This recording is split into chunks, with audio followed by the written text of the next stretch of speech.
Hola, bienvenidos a la semana 4 de la materia de geomecánica aplicada a la industria petrolera. Solamente recordando la bibliografía de clase, vamos a iniciar con la cápsula número 3. En las cápsulas pasadas, en la semana pasada, nos quedamos platicando sobre este análisis que se realiza justamente a los macizos rocosos y a las matrices rocosas. Vimos su diferencia, vimos que la matriz rocosa se analiza de una manera eh, microscópica, por así decirlo, solamente de manera individual, en escala de roca, una escala más pequeña, mientras que el macizo rocoso se analiza de una escala un poquito más grande, ¿ok? En donde ya tomamos en cuenta lo que son fañas, playas, continuidades y contactos entre diferentes rocas en grandes escalas, ¿ok? Eh, ¿Cómo se analizan estos macizos, no? Los macizos rocosos se analizan de acuerdo con la identificación de sus unidades litológicas, es decir, una descripción de sus litologías con razas entre rocas, análisis estructurales como datos estructurales, zonificación litoestructural, identificación de zonas, condiciones hidrogeológicas con datos hidrogeológicos y condiciones geomorfológicas con datos geomorfológicos. ¿Para qué? Para un levantamiento de cortes y planos geológicos de detalle que forma parte de esta geología estructural y la zonificación litoestructural. La obtención de datos geomecánicos parte de la selección de estaciones geomecánicas donde se identifican afloramientos representativos de las distintas zonas litoestructurales.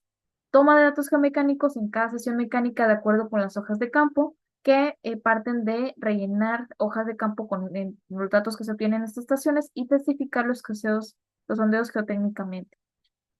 3. Para el cálculo del índice RMC o CRC, eh, o el índice SMR o Q, ¿ok? También el índice Q. El índice Q está desarrollado para evaluar, es la Gross Mass Quality Index, que se utiliza para evaluar la calidad del macizo rocoso y estimar su estabilidad estructural.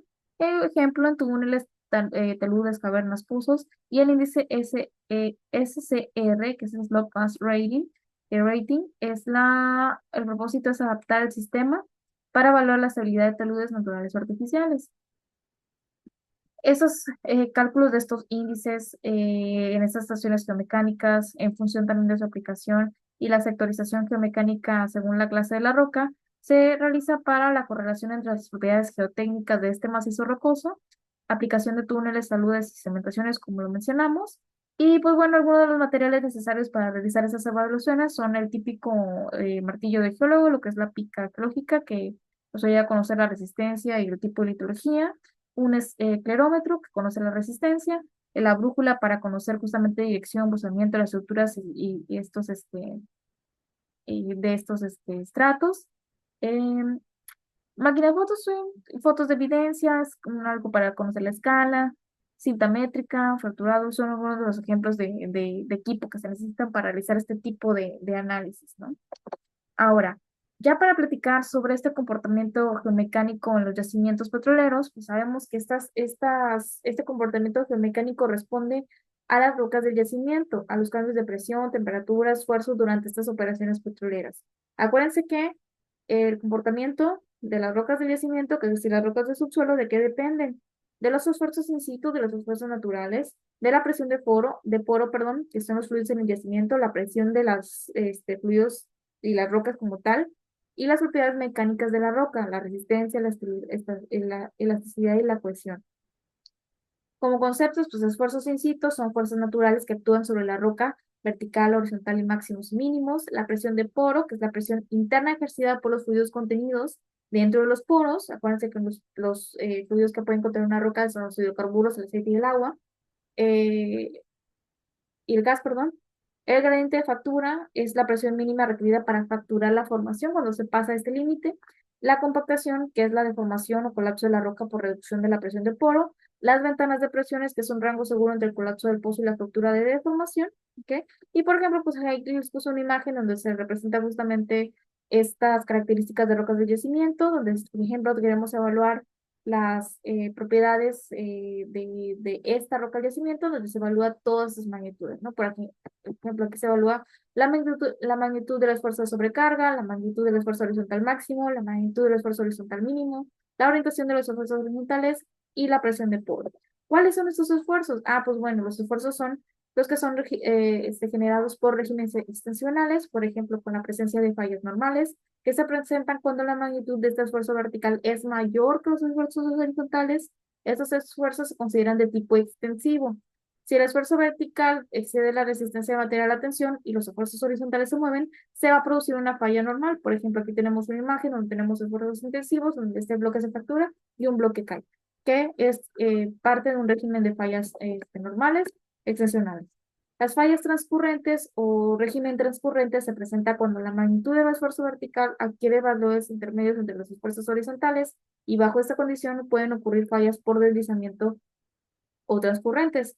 Aquí estamos viendo, por ejemplo, esta imagen donde tenemos estos movimientos. Regularmente los movimientos son laterales. ¿Ok?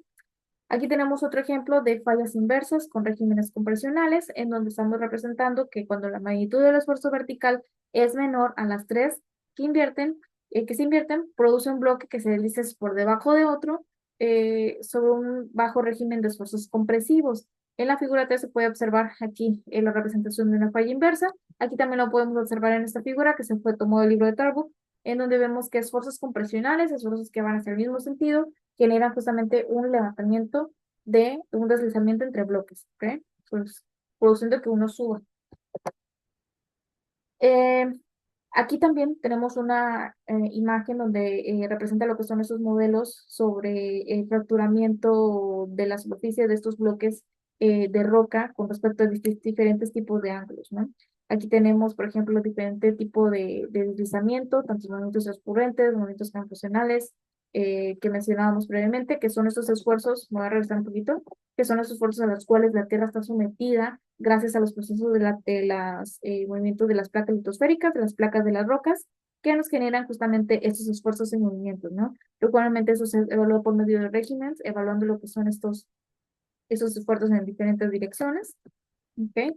Ya sea regímenes de fallas normales, conocidos por esfuerzos extensionales, fallas transcurrentes o regímenes transcurrentes que son generados por movimientos que están controlados por movimientos de cizalla, ¿ok? O de deslizamiento, como lo platicamos previamente, y fallas inversas, ¿no? Que son estos regímenes compresionales. Fíjense hacia dónde se mueven justamente lo que son estas flechas y se mueven hacia el mismo sentido. Por acá también lo estamos viendo, fíjense en el movimiento de las flechas, igual acá fíjense en un movimiento que siguen justamente estos bloques y estas flechas, ¿no? Que lo estamos evaluando por medio de bloques. Eh, Déjenme, voy a acercar un poquito. Este es un movimiento, trazas de falla, transcurrentes. Sí, fallas de desplazamiento horizontal, por ejemplo, ¿no?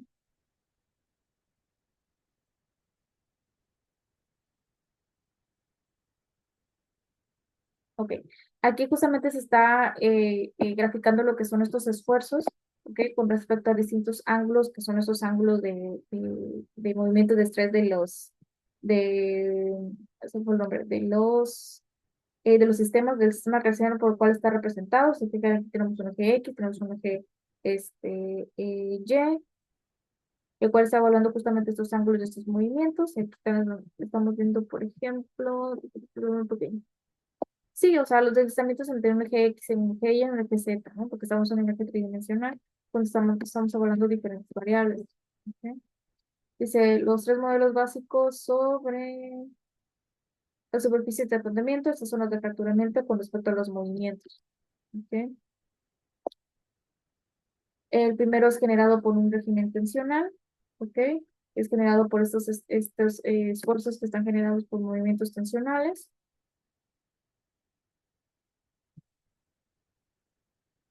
¿ok?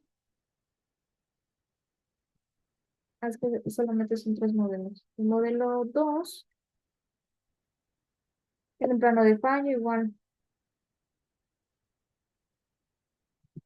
mm, ok, pues sí, justamente es lo mismo que les estaba mostrando, ¿no? Aquí tenemos movimientos de cizalla, movimientos laterales, aquí tenemos movimientos extensionales, aquí tenemos movimientos de cizalla laterales y también aquí también tenemos movimientos de deslizamiento, ¿no? Donde estamos viendo que tenemos diferentes respuestas con respecto al ángulo en el cual se generan estos esfuerzos, ¿no? No solamente es que el ángulo vaya totalmente derechito, sino que siempre tenemos ciertos ángulos de inclinación que nos marcan estos eventos.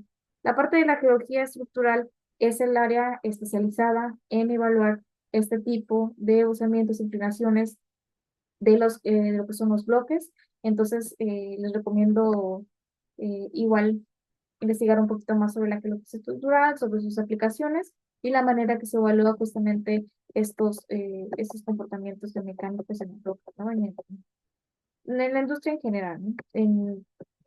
Aquí hablamos de la industria petrolera, pero en realidad se aplica para la industria minera, para la geotécnica, para la parte de toda la exploración geológica, ¿no? Que a todo eso se añade junto con datos físicos y con otro tipo de datos, ¿no? Todo eso para conformar lo que son pues, modelos simulación de yacimientos pues, más efectivos, ¿no? Esos son los temas que vienen en las próximas cápsulas. Bueno, nos vemos en la siguiente sesión.